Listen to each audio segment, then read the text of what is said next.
Bon dimanche. J'espère que vous allez bien. J'attends un peu une minute que tout le monde arrive. En plus c'est dimanche de Pâques.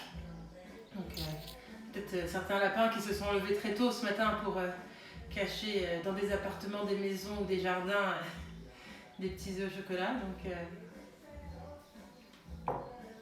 on va y aller peut-être. Alors aujourd'hui, j'avais envie de partager avec vous une recette du carrot cake. Le carrot cake, pour moi, si vous voulez, j'ai grandi aux États-Unis, de l'âge de 7 ans à 21 ans. Donc, c'est un peu toute ma culture, toute mon enfance. Et j'ai surtout un souvenir, je ne sais pas si Mounette est là aujourd'hui avec nous, elle est là de temps en temps, mais Mounette, c'était quelqu'un qui était ma jeune fille au père à l'époque aux États-Unis, pendant 2 ans, quand on est parti pour un Thanksgiving à Denver dans le Colorado. J'ai grandi en Floride et on était parti à Denver dans le Colorado. C'est un ranch qui était merveilleux. C'était merveilleux surtout pourquoi par rapport à tout ce qu'on a pu manger. Et ils avaient un carrot cake qui était absolument dingue.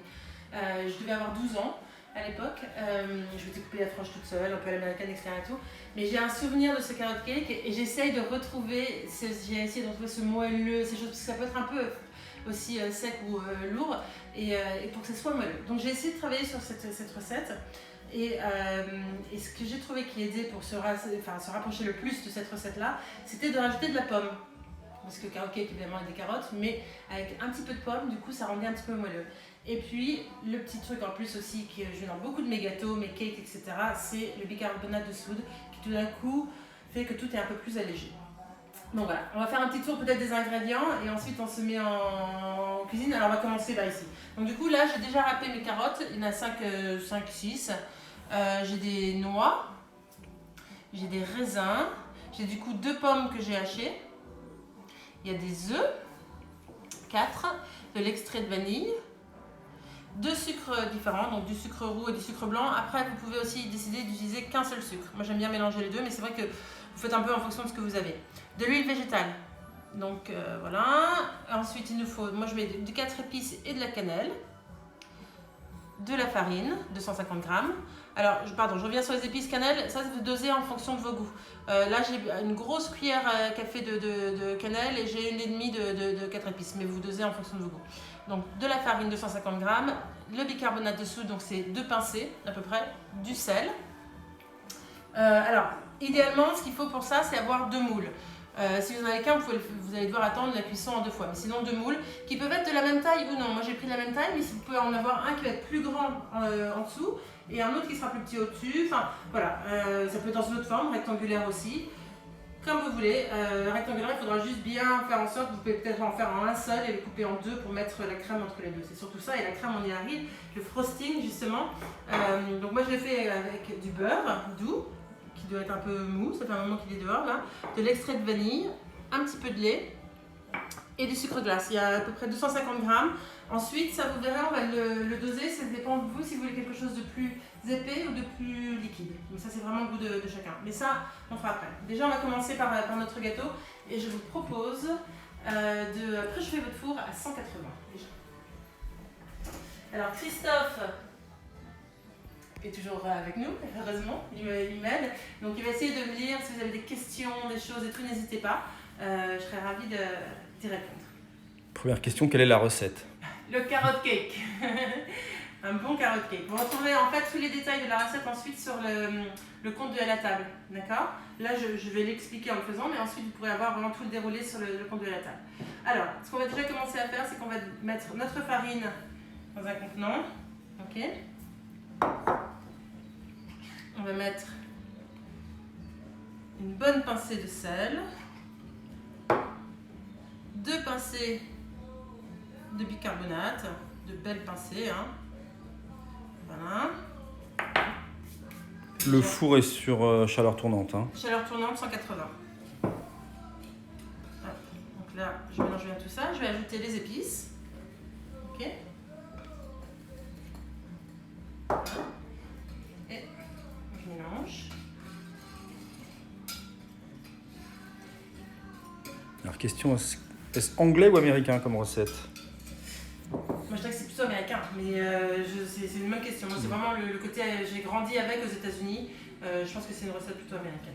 Mais il y a certainement une version plus plus chic anglaise, je sais pas. Voilà, ça on réserve, on les laisse de côté. On passe à côté, on va prendre l'huile. Alors là, quand je dis une huile végétale, par exemple, quelqu'un qui m'a posé la question par rapport à ce qu'on peut utiliser de l'huile d'olive. Vous pouvez utiliser de l'huile d'olive comme vous pouvez utiliser aussi de l'huile de coco. Sachez juste qu'il y a des huiles qui sont un peu plus lourdes, qui ont des goûts un peu plus prononcés. Donc après, c'est vraiment comme vous voulez. Moi, j'utilise là aujourd'hui de l'huile de colza. Maintenant, vous faites vraiment en fonction de ce que vous avez, comme vous pouvez. Et selon vos goûts, comme toujours. On va mettre les sucres.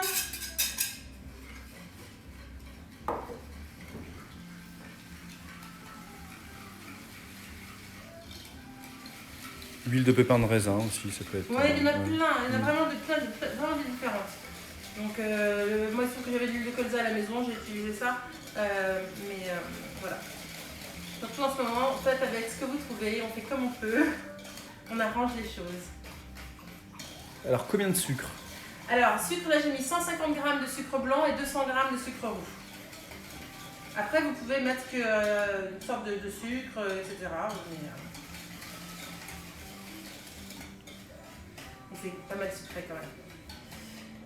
Je vais ajouter à l'extrait de vanille, donc là c'est un bon filet quand même. On mélange. À tout cela, on va ajouter les œufs. Un à un. Vous me dites, hein, si vous suivez, si vous êtes en train de faire, si ça va trop vite, n'hésitez pas.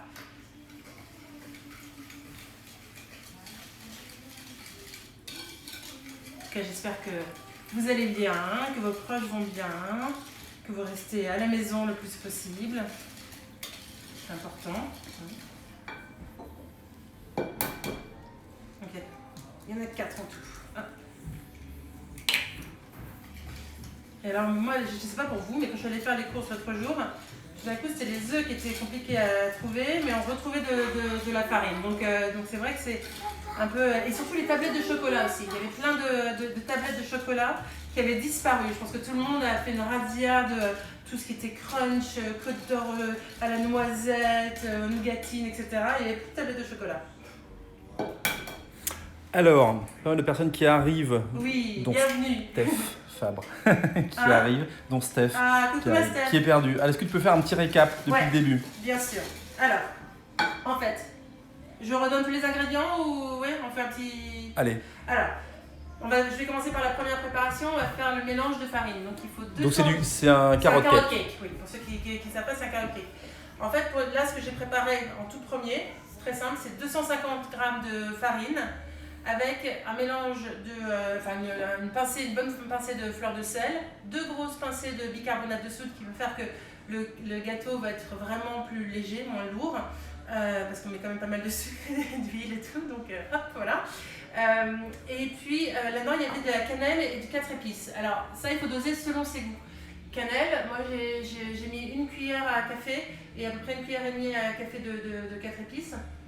Maintenant, vous faites vraiment selon vos goûts. Mais c'est vrai que le carrot cake, ça fait partie de son goût, c'est d'avoir ce côté un peu de la cannelle, des 4 épices, etc. Ce côté un peu chaud. Habituellement, pour tout vous dire, c'est pas un gâteau que je fais à cette période de l'année, c'est vraiment plus à l'automne. Mais j'ai eu tellement de demandes en message privé en me disant s'il te plaît fais-nous un carrot cake que du coup j'ai accepté. Donc j'accepte de faire des choses pour vous faire plaisir. J'ai reçu des tonnes de messages d'ailleurs hier en me demandant plein de choses, donc je vais essayer de faire au mieux. Mais j'essaie de satisfaire au mieux vos demandes et les messages que je reçois pour vous faire plaisir. Donc voilà, donc ça pour vous dire, on a mélangé la farine, le bicarbonate, cannelle, 4 épices et sel. On l'a mis de côté. Ensuite, j'ai mis 30 centilitres d'huile végétale dans cet autre contenant. Et à ça, j'ai mélangé en fait 150 g de sucre blanc en poudre et 200 g de sucre roux. J'ai mis de l'extrait de vanille. Et là, je suis en train d'ajouter 4 œufs. C'est-à-dire qu'on mélange à chaque fois entre chaque œuf. D'accord? Et après, ensuite, on continue ensemble. Comme ça, je le dirai. Ensuite, il faudra les carottes râpées, les choses et tout, mais ça, je vous dirai au fur et à mesure. D'accord? Bon, je réponds oui, la vidéo sera disponible après. Hein. Donc, sur le Instagram du Coup Duel à table et sur YouTube. Exactement. Et après, sur YouTube, vous pouvez regarder quand vous voulez. Ouais. Exactement. Et le four est en train de préchauffer à 180.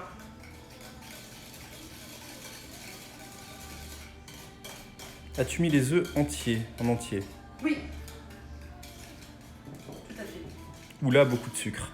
C'est américain. Vous n'êtes pas obligé. Après, Ouais. le truc, c'est que tout est une question d'équilibre, de proportion. C'est-à-dire que là, ce gâteau, en plus, il se garde assez bien. Il faut le garder au frais parce que du coup, avec notre frosting qui a du beurre, etc., il faut le garder au frais. Mais ça se garde à un certain temps. Vous n'êtes pas obligé de manger tout de suite les grosses parts. Il faut savoir un petit peu équilibrer les choses. Je pense que c'est... voilà. Le résultat, vous faites bouillon de poireaux et tout va bien. Est-ce que la recette est dans le livre? Non. Non, parce que il n'y a pas beaucoup de recettes, il y a des twists américains, mais il n'y a pas beaucoup de recettes vraiment inspirées de mes années aux États-Unis. Peut-être qu'un jour ce sera comme ça, mais pour l'instant, non. Donc là, on va le mettre sur YouTube et ensuite, du coup, le à la table va poster une photo et vous aurez tout le déroulé là, mais je le mettrai également sur le site, l'écrit sur mon site, d'accord? Alors, maintenant, on a ça. D'accord, on est avec ces deux mélanges. Ce qu'on va faire, c'est qu'on va ajouter en fait le mélange de farine à ce mélange d'huile, de sucre et d'œuf, mais en plusieurs fois. D'accord? En 2-3 fois.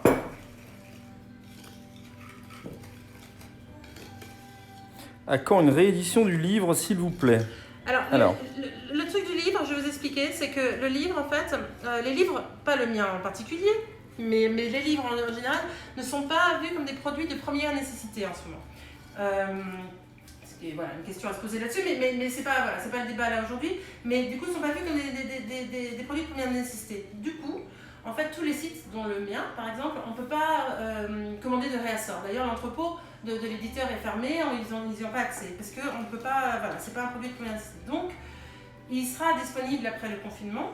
En attendant, ce qui est génial, c'est que Flammarion a décidé de proposer une édition digitale. Et alors, moi j'avais regardé sur Amazon hier, c'était en effet disponible en version digitale. Ça devait l'être sur d'autres plateformes aussi, comme pour la Fnac, etc. Donc, moi qui suis très papier, voilà, mais en même temps, j'ai tellement de demandes que je trouve que c'est une très bonne solution en attendant. Et puis après, on verra après le confinement. Mais c'est vrai que voilà. Et le livre en anglais, du coup, sortira en septembre. Ok. Hop. Ça sent bon. Je sais pas si vous êtes en train de le faire là, à la maison avec nous. Je pense que ce sera notre 4 heures. Parce que pour le déjeuner, j'ai préparé déjà la pavlova, la base là. Donc la partie meringue avec des pistaches torréfiées. J'ajouterai juste des fruits rouges parce qu'en fait la pavlova pour le coup, celle que je fais moi, est tellement moelleuse qu'on n'a pas besoin de rajouter de chantilly. Alors voilà, là vous voyez, tout est bien mélangé. Alors on fait quoi comme recette? C'est un carrot cake. Voilà. Et de quel livre parle-t-on? De mon livre, chez Miss Maggie's Kitchen, aux éditions Flammarion. Je vais vous montrer, il est à côté de moi ici, de ce livre. Voilà. Ouais. Vous pouvez voir sur mon compte, alors je partage pas mal de choses sur Instagram, et aussi là pour tout le programme des lives que je fais, du coup pour à la table, mais pour des marques comme Cézanne ou d'autres marques que j'aime beaucoup, j'envoie un programme via newsletter. Vous pouvez vous inscrire à la newsletter sur la page d'accueil du site. Je mets un petit programme sur la page d'accueil, mais en fait c'est bien de s'inscrire à la newsletter, comme ça vous avez chaque jour en fait la recette et les ingrédients qu'il faut pour ce jour-là. Comme ça, vous pouvez faire vos courses en amont et être prêt, parce que je sais qu'il y a plusieurs personnes qui cuisinent avec moi à chaque fois. Et donc du coup c'est plutôt sympathique, enfin, je trouve, pour vous d'avoir un peu toutes ces informations en amont, comme ça on fait les recettes ensemble. Donc là tu verses tes carottes. J'ai versé les carottes. Okay. Et je pense que je vais... On veut aussi la recette de la pavlova, merci. Ah, j'ai mis en stories hier. Allez vite dans mes stories parce que j'ai fait une photo de la recette que j'ai postée en stories. Mais on pourrait la faire en live, c'est juste qu'après, c'est comme là aujourd'hui, on va pas rester tout le long ensemble parce que le temps de cuisson voilà, est long. Et pour la pavlova, c'est 1h15 au four. Et après, on le laisse dans le four pour que ça refroidisse doucement avec le four. Question, si on s'est inscrit après coup, on aura la prolongation de la newsletter. C'est-à-dire, là, ce qui reste encore, parce que j'imagine. En fait, il n'y a pas de newsletter, il faut que je suis pas très geek pour toutes ces choses-là. Et donc, du coup, je sais que j'aimerais trouver une solution pour que vous receviez un petit peu les autres choses. Si vous avez une question, pardon, c'est la pomme. C'est la pomme. J'ai rajouté la pomme, pardon. Si vous avez des questions, vous avez besoin d'ingrédients, s'il vous plaît, je préfère qu'on m'envoie des mails et pas les messages privés Instagram pour toutes ces demandes de recettes et tout. Parce que en fait, je suis inondée de messages sur Instagram. Et surtout sur Instagram, ça se perd assez vite. Alors que sur les mails, je les traite. J'en fais le matin, j'en fais le soir. J'en fais déjà à peu près 2 heures le matin, 2 heures le soir en ce moment. Et donc du coup, à répondre à tout le monde, c'est génial, je suis ravie. Mais c'est quand même plus facile et comme ça, je suis sûre de ne pas vous oublier. Et vous ne dites pas, là, elle m'a zappé, parce que c'est pas mon genre. J'essaie vraiment de répondre à tout le monde. Mais voilà. La prolongation au-delà de la date de fin de confinement actuelle. Ah, est-ce que je continue après ? Oui, bien sûr. Oui, bien sûr. Alors, je suis en train de finaliser le programme. J'attends quelques retours d'invités. Hier, sur mon compte, j'avais demandé en fait, parce qu'il y a des lives que je fais seule comme ça, d'autres avec des invités. Et j'avais posé sur mon compte la question aux personnes qui font partie de la communauté, quelles personnes ils aimeraient voir en cuisine avec moi. Donc j'ai eu plein de réponses. Donc maintenant, voilà. Là, j'attends aussi des retours de certains invités pour fixer bien les dates, les heures, etc. Leur enlever un petit peu leur peur d'être en cuisine aussi. Mais tout ça, je vais l'envoyer, j'espère, lundi, demain.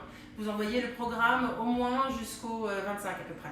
Comme ça, ça vous permet de vous organiser. Et puis sur le à la table, je viens, c'est une fois par semaine le week-end. Alors, à ceci, on va ajouter des raisins. D'accord ? Là, j'ai mis à peu près 60 grammes de raisins. Peut-on retrouver la recette dans le livre si on n'a pas les ingrédients pour la faire en live? Merci. Dans le livre, non, mais elle sera sur YouTube tout de suite après. Je la mets directement après, donc, ou sur le site. Sur le site sur le compte de la table. Et je la mettrai sur le site. Voilà, pardon. Ça, vous avez tout. Là, je vais concasser quelques noix. Aussi. En fait, il y a du sucre, mais il y a plein de bonnes choses dedans. Hein. Les carottes, la pomme, les noix, tout ça, c'est bon. Les raisins, ça, c'est très bon pour la santé. Donc voilà, on équilibre un petit peu. Pour vous inscrire à la newsletter, je réponds à une autre question. Il faut aller en fait sur le site d'Héloïse, qui est missmaggieskitchen.com, tout simplement. En page d'accueil, il est marqué inscrivez-vous, mais donc voilà. Vous suivez les. Et vous trouverez l'adresse mail sur le site aussi. Ouais. L'adresse mail, je peux vous la donner. Hein.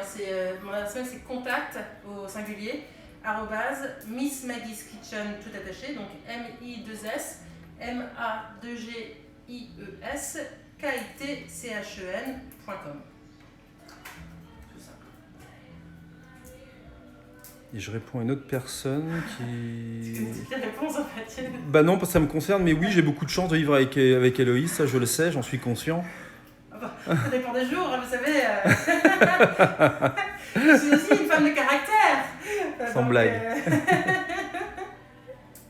Pas du tout. Puis il faut bien exister en tant que femme au milieu de tous ces hommes là. J'ai 2 fils, un mari, heureusement qu'on a Rose, notre chienne. Sarah Bernard.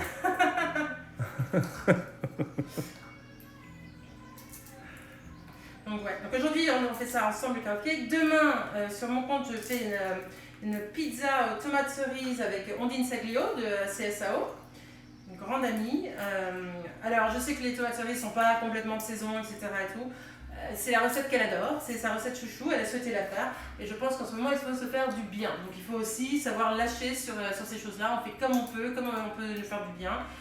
L'autre jour les garçons m'ont demandé une ratatouille, comme mon petit bout de 4 ans me dit maman je rêve d'une ratatouille qui fait 25 degrés dehors, etc. Je dis oui. Il y a des moments je lâche aussi les choses. C'est pas évident pour eux aussi, hein, pour les enfants, ils sont quand même enfermés depuis 1 mois, enfin, et encore nous on a de la chance, ils ont un jardin, mais voilà, donc il faut savoir s'écouter, être doux avec soi-même et avec les autres. Donc demain, Ondine, pour la recette de pizza, et mardi, sur le compte de Cézanne, je fais des bounty maison, et ça c'est à l'heure du goûter des enfants, c'est à 16h, et je pense que pour le coup, nos fils seront présents, ils ont très envie de les faire. Donc voilà, là on a tout ce mélange. Et donc maintenant l'idée c'est, on va transvaser ça dans nos 2 moules. Alors les moules, moi je les ai déjà beurrés, j'ai mis un petit peu de farine, comme ça ça ne colle pas. Et puis c'est vrai que j'aime bien utiliser ces moules à charnière parce que du coup c'est très facile de les démouler. Encore une fois, vous faites comme vous pouvez, avec ce que vous avez. Si vous avez un moule à cake, essayez de pas trop le remplir parce que du coup je pense que ça va faire beaucoup de pâte. Sauf si vous avez décidé ensuite de le démouler, de le couper en deux et de mettre de notre frosting entre les deux.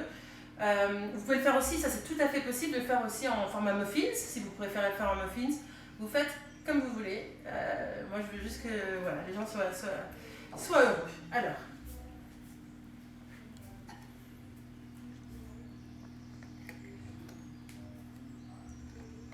Waouh, costaud le mélange. Ouais. Mais vous allez voir, il y a le bicarbonate qui va alléger tout ça. Comment avez-vous choisi ce nom, Maggie's Kitchen, Miss Maggie's Kitchen? Alors, pour tout vous dire, en 2015, l'année de la naissance de Balthazar, on a acheté cette maison ici. On a trouvé cette maison qu'on a achetée en Normandie. Et c'est vrai qu'elle fait un peu vieille anglaise, elle est tout en hauteur. Et la campagne autour de chez nous, en Normandie, fait très campagne anglaise, vraiment. Et donc du coup, on l'a baptisée Miss Maggie. Donc voilà, c'était le nom de la maison, tout le monde connaissait ce nom, les amis, la famille, etc. Et un an plus tard, fin 2016, j'ai décidé pour plein de raisons, que je vous raconterai un jour ailleurs peut-être, mais je disais de changer de vie. J'étais dans la mode avant très très longtemps. Et Christophe m'a poussé, il m'a dit écoute, tout le monde te demande tes recettes tout le temps, pourquoi est-ce qu'on ne ferait pas un petit journal de recettes pour la famille, les amis, etc. Et donc du coup, il a fait des photos. Christophe est photographe et réalisateur, mais avant plutôt que de l'humain, et maintenant aussi de lifestyle, de cuisine, etc. On a un peu développé tout ça ensemble. Sur le fait, comme ça. Et donc on a sorti un petit journal de recettes. Je me suis dit, qu'est-ce que je vais mettre sur la couverture? Et comme tout le monde connaissait la maison, et ben, du coup je me suis dit, allez, Miss Maggie's Kitchen. Et c'était vraiment que pour les amis et la famille. Mais après, le nom est resté. Mais donc du coup, on m'appelle souvent Maggie. Donc voilà. On est bien? Il y a d'autres...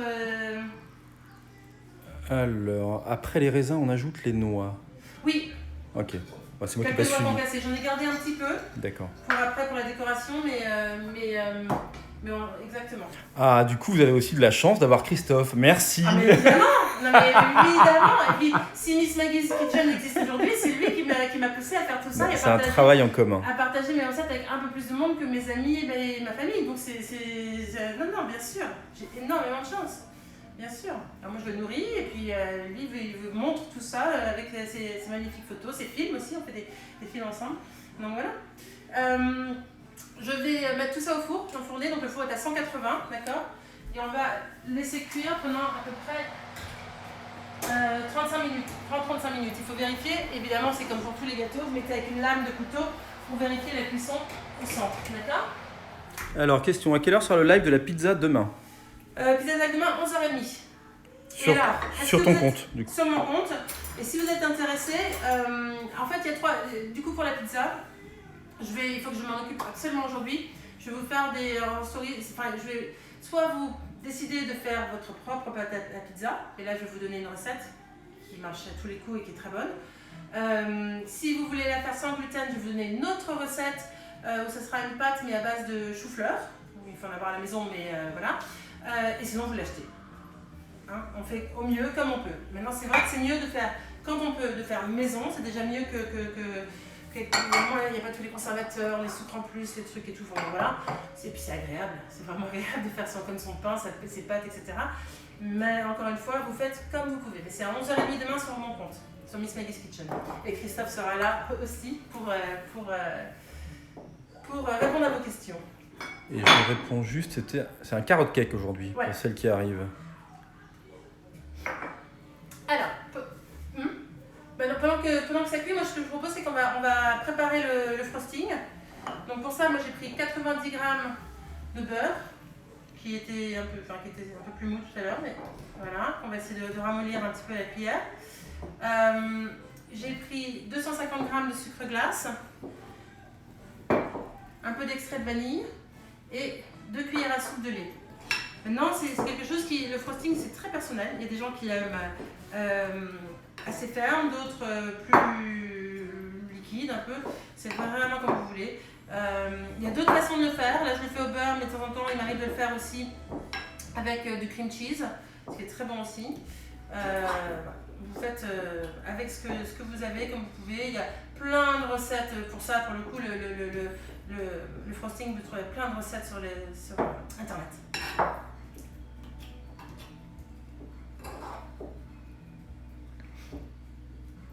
Alors,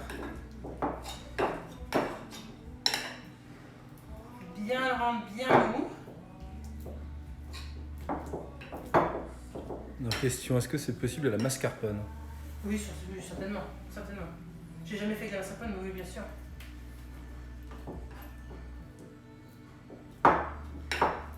Alors, et ton compte Instagram, c'est Miss Maggie's Kitchen. Ouais. Je réponds en même temps que je vois les questions. Oui, bah, je te laisse faire. Hop. Là, j'ai ajouté l'extrait de vanille.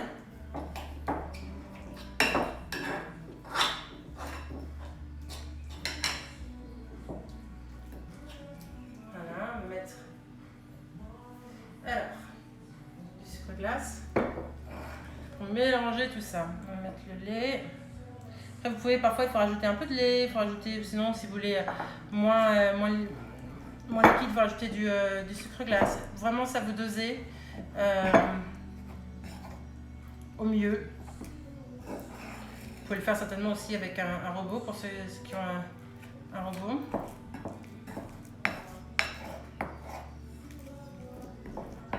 En fait, moi, ce que je fais, c'est que j'aime bien le préparer comme ça pendant que ça cuit. Je le mets au frais, je le garde au frais. Ensuite, le frosting, il faut le mettre vraiment quand les gâteaux auront bien refroidi. Donc là, ils vont cuire pendant 35 minutes. Ensuite, il faut les sortir du four, évidemment. Les démouler au bout de... Moi, j'attends tout le temps 5-6 minutes quand même. Et je les démoule assez vite. Et je les passe sur une petite grille, comme celle-ci à peu près. Une petite grille pour qu'ils refroidissent bien. Comme ça, ils refroidissent bien au-dessus, en dessous. Ils ne sont pas même un support comme une planche ou quelque chose. Combien de lait tu as mis? Là, j'ai mis 2 cuillères à soupe. Et oui, c'est le glaçage. Ouais. L'idée, c'est d'essayer de faire en sorte que tout soit vraiment homogène. Il faut tourner, tourner. Est-ce que ce sont des moules Le Creuset? Non, je pense que c'est des moules que j'avais trouvé dans une petite comment ça s'appelle, une mercerie, enfin un truc que j'ai trouvé assez basique, des moules à charnière. Moi, j'en ai différentes tailles. Je trouve que c'est assez sympathique quand on fait des gâteaux comme ça. Surtout l'été, si on fait un gros gâteau avec des copains, vous pouvez y mettre des fruits, rajouter des fruits, j'arrive même plus à parler, des fruits frais entre les niveaux avec un petit peu de frosting aussi, c'est super bon, c'est frais, c'est bon. Qu'est-ce qu'il y a d'autre que vous pouvez faire? Enfin bon, voilà, je trouve que c'est assez pratique comme moule. Combien de temps faut-il laisser les gâteaux cuire au four à 180? 30-35 minutes, ça dépend de votre four. Donc, tu nous posteras une photo de ton gâteau terminé et décoré. Alors il est déjà j'ai déjà fait. Parce que je suis trop forte. Donc j'ai des pouvoirs magiques. Tout va Christophe, bien. vous pourrez vous le confirmer. Non mais vous verrez sur mon compte, j'ai posté ce matin pour donner rendez-vous à tout le monde et leur rappeler que c'était bien ici sur la table. J'ai posté sur mon compte une photo du carrot cake. Comme ça vous pouvez le voir. Ce que je fais, c'est que là, je suis en train de bien défaire un peu tous les petits morceaux de beurre qui restent, etc. pour que ça soit vraiment un peu une consistance homogène, si vous voulez. Qu'il n'y ait pas de même au niveau du sucre glace, etc. Que tout soit bien mélangé. Mais ensuite, quand les gâteaux, quand vous allez vouloir les monter, ce que je fais moi, c'est que le premier gâteau, je le mets sur mon plat de service tel quel. Mais en fait, j'enlève une toute petite couche de tout le dessus de ce premier gâteau, très fine, 5 mm, rien du tout, vraiment tout fin. Et je mets en fait un peu de frosting là-dessus. Je trouve que du coup ça adhère mieux et c'est vrai que le gâteau il est plus plat pour quand le deuxième arrive. Alors si vous voulez, vous pouvez couper le dessous du deuxième pour que c'est vraiment Mais en fait, ça marche très bien si vous faites déjà juste le haut du premier, c'est déjà pas mal. Et vous mettez ensuite le deuxième par-dessus tel quel. Et alors pour le coup, le haut du deuxième, moi j'enlève pas le dessus. Certaines personnes le font. Vous pouvez aussi essayer de faire d'enlever le tour. Le frosting, là, vous voyez, je n'ai pas fait beaucoup parce que j'ai pas envie d'en avoir des tonnes. Mais vous pouvez en faire en plus grande quantité si vous voulez vraiment recouvrir, en avoir au milieu, mais recouvrir aussi entièrement le gâteau. Vous verrez que sur la photo qui est sur mon compte, je ne l'ai pas complètement recouvert. Parce que je trouve que du coup, après, ça fait trop américain peut-être, et ça fait beaucoup de choses. Après, moi je ne suis pas pâtissière, enfin technique, etc. Mais si vous voulez vous amuser, il y a aux États-Unis, ce qu'ils font souvent, c'est ensuite ils vont faire un frosting peut-être plus blanc aussi, mais ils vont s'amuser à faire avec des petits dessins de carottes. Alors ils vont colorer la partie de la carotte en orange, il y a les petites fans vertes, etc. Enfin, il y a plein de choses. Vous pouvez vraiment, voilà. C'est moins mon style de cuisine. Mais à chaque fois, c'est vrai que ça me fascine quand même. Il devrait rajouter sur l'attestation achat de première nécessité pour faire les plats de Miss Maggie's Kitchen. J'adore. Donc je répète, le compte du coup c'est Miss Maggie's Kitchen. Voilà. Pour Laurence qui vient de le demander. Ouais. Mais oui, pourquoi pas, hein. Après leur proposer. Je trouve que ça fait du bien. Moi j'ai la cuisine en plus, je trouve que ce soit les livres de cuisine ou autres, mais on a tous quand même besoin en ce moment de se nourrir l'esprit, le corps, etc. Donc que ce soit pour mon livre ou le livre de mes copines, il y a plein de livres top qui sont sortis récemment, là, ou lire de la littérature, des livres d'art et tout, je trouve que voilà. Donc voilà, là moi le frosting il est pas mal, donc je vais le laisser dans ce bol. Et en fait je vais le mettre au frais, mais avant de le placer sur le gâteau, je le ressortirai, je referai un petit coup de cuillère comme ça dessus pour qu'il soit bien crémeux. Parce que forcément, comme il y a le beurre va redurcir un petit peu. Mais au moins, là, il est mélangé avec le sucre, l'extrait de vanille et le lait, donc ça va quand même rester très crémeux. Hop. Ça, je le mettrai au frais. Peut-être un prochain livre. Oui, bah oui. J'aimerais bien. Là, c'est bon. Je vous ai vu dans le L, ma Bible. Pour les recettes là, qui sont sorties ce week-end, en plus c'était des recettes spéciales grande tablée. Tout ça avait été fait avant le confinement, évidemment. Donc voilà, mais bon. Il y en aura d'autres à venir, on va faire d'autres recettes là, pour le L très bientôt. Je vais peut-être prendre le téléphone et vous emmener dans le jardin. De toute façon, je suis pas sûre qu'on ne pourra pas attendre tout le long. Je vous prends là. Voilà, coucou, de la cuisson, mais au moins comme ça je peux répondre à vos questions et je libère un peu Christophe qui m'aide très gentiment chaque jour. Alors, je vous emmène dehors parce que ça fait quand même du bien si vous entendez un peu les oiseaux. J'avais envie de partager ce bonheur avec vous. Mais il faut que je sois quelque part où je puisse voir voilà.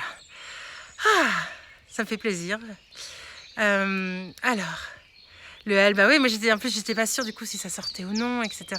Je sais pas, c'est les magazines, oui, il faut mettre le glaçage au frais pour l'instant.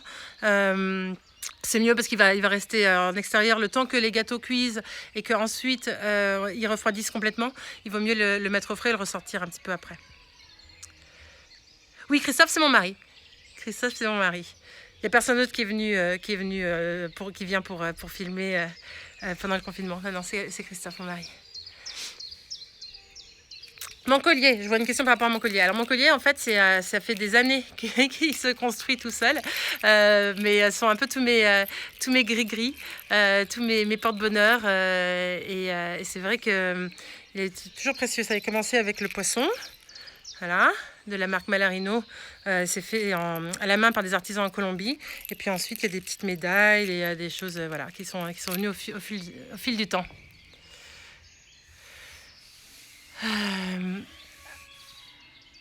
Vous voulez visiter Miss Maggie? Ça, il faut que je négocie avec la famille. Il faut que tout le monde soit d'accord. Parce que la cuisine, ils veulent bien, mais c'est vrai que c'est pas toujours évident. Donc voilà, alors je ne sais pas si vous avez des questions, j'essaye de voir, je suis désolée, parce que du coup je vous vois sans bien voir avec le soleil. Dans ma recette, il y a 50 g de noix de coco râpée, et c'est pas mal, là, ça doit être pas mal aussi avec la noix de coco râpée, en effet, ça doit être pas mal. Dans quelle marque travaillez-vous? Alors moi je suis indépendante, j'ai monté ma boîte Miss Maggie's Kitchen, donc du coup je suis indépendante et après je collabore avec différentes marques que j'adore. Je choisis vraiment avec qui je travaille, je trouve que c'est important que ce soit en cohérence avec mon univers, les valeurs, etc. Pour briser les légumes et tout ça, les citrons, ça en fait je les ai trouvés aux États-Unis, mais j'ai envoyé déjà à différentes personnes des liens. Je les remettrai si vous voulez en story sur mon compte sur Miss Maggie's Kitchen, d'accord? Bah écoutez, je pense qu'on va laisser nos gâteaux cuire tranquillement. Ne les oubliez pas dans 30-35 minutes hein, en tout, enfin un peu moins maintenant parce que ça fait un moment qu'on discute. Vous les laissez bien refroidir et puis ensuite vous mettez le frosting et vous en profitez avec les gens que vous aimez. Vous allez retrouver du coup la recette sur le feed à la table. Je vais le mettre aussi sur le site. Ça sera en stories sur à la table et sur YouTube de Miss Maggie. Enfin bref, un peu partout, vous ne pourrez pas la rater. Mais s'il y a quoi que ce soit, envoyez-moi un email. Et puis je vous remercie pour tout. Les box, c'est une bonne question. Il faut que je vois. Là, il me reste encore quelques-unes. Il y a beaucoup de choses en ce moment et c'est vrai que tout est un peu en attente avec la situation actuelle. Donc, on va voir comment j'arrange un petit peu le tout. Il y a plein d'autres choses que j'ai envie de faire aussi. Donc voilà. Bon, bah écoutez, je vous embrasse fort, fort, fort. Je pose juste mon café pour pouvoir vous faire des bisous. De loin, hein, mais bon. Je vous embrasse fort, fort, fort. Je vous souhaite une très belle journée. Joyeuse Pâques si vous fêtez Pâques. On se dit à demain avec ma Ondine chérie. Et puis prenez soin de vous, de vos proches. Faites-vous du bien. Soyez gentils les uns avec les autres. Hein, tout ça, parce que c'est important. Et puis si vous avez la chance de pouvoir profiter un petit peu du soleil, de mettre la tête dehors, voilà, par la fenêtre ou si vous avez un jardin, tant mieux, faites-le. Mais je vous dis à demain, je vous embrasse très très fort et en cuisine maintenant. Ciao!